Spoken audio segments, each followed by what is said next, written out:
When we talk about historical figures, especially in the black community, we talk about figures like Malcolm X, Martin Luther King, Frederick Douglass, and on a global landscale, we talk about freedom fighters and activists slash leaders like Nelson Mandela and his wife Winnie Mandela. But there's that one person who is underrated and I feel is overshadowed by the impacts of these individuals. And that person is Rosa Parks, a catalyst for the civil rights movement. Let's start with some context. In the 1950s, the American South was deeply segregated. Jim Crow laws controlled every part of life for black Americans. Schools, restaurants, bathrooms, and especially public transportation in places like Montgomery, Alabama. Black passengers had to sit in the back of the bus and give up their seats to white riders if the bus got full. These rules weren't just unfair, they were humiliating, enforced through fear, fines, and even violence. Rosa Parks' childhood and family. Rosa Parks was born in Tuskegee, Alabama in 1913. She was raised in Pine Level by her grandparents, who taught her self-respect and the importance of standing up for yourself. Her family gave her a strong moral foundation, something she would carry with her for the rest of her life. Parks' early life shaped her into someone who would later become a symbol of dignity and resistance. She attended the Montgomery Industrial School for Girls, which emphasized pride and discipline. Later, she became involved with the NAACP, joining in 1943 and eventually serving as secretary for the Montgomery chapter. She helped investigate cases of racial violence, including the sexual assault of Racy Taylor, one of the most publicized cases of the era. Contrary to the belief, or to the myth that she was a tied seamstress, Parks was a seasoned activist who had been resisting injustice for years. Religious life and values. Rosa Parks was also deeply rooted in the Christian faith. She was a lifelong member of the African Methodist Episcopal Church and believed strongly in justice, non-violence, and standing up for what was right. The black church wasn't just a place of worship, it was a hub for community organizing and resistance. It would play a big role in what came next. The day that changed history. On December 1, 1955, Rosa Parks boarded a bus in Montgomery and sat in the colored section.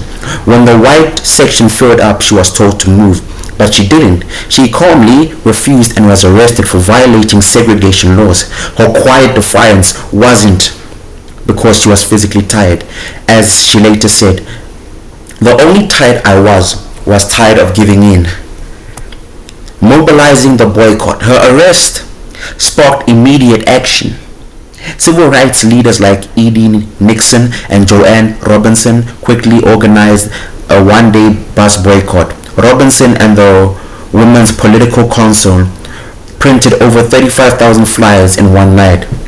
Local pastors, including a young Martin Luther King, rallied behind the cause. King was chosen to lead the new Montgomery Improvement Association, which would guide the boycott going forward. The 381-day struggle. What started as a one-day protest turned into a 381-day movement. Over 40,000 black residents refused to use city buses. They walked for miles, carpooled, and organized alternative transportation.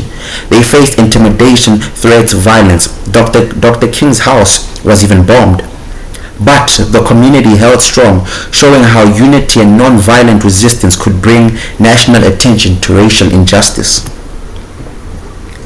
National impact and legal victory. The Supreme Court ruling. The Supreme Court's decision.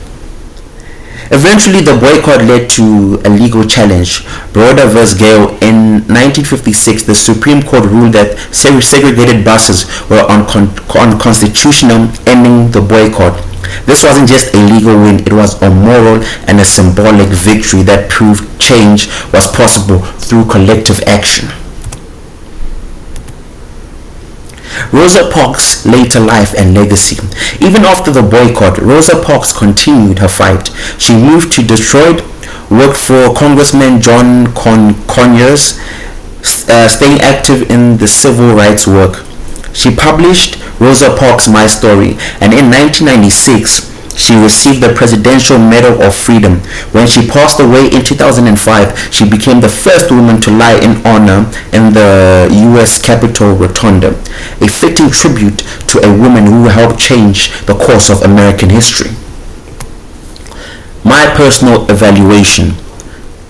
To me, Rosa Parks is more than a historical figure. She's a symbol of how one person, grounded in faith and purpose, can ignite a movement.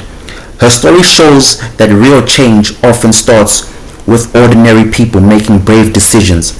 Rosa Parks didn't just resist a bus seat. She resisted a system of hate, and her courage inspired a generation to do the same. One of my favorite quotes by her goes like, "You must never be fearful about what you are doing if it is right." Thank you very much. Here are my references. And my closing line is thank you for listening. I hope Rosa Parks' story encourages us to stand firm in our values and speak up when it's difficult, because that's how real change begins.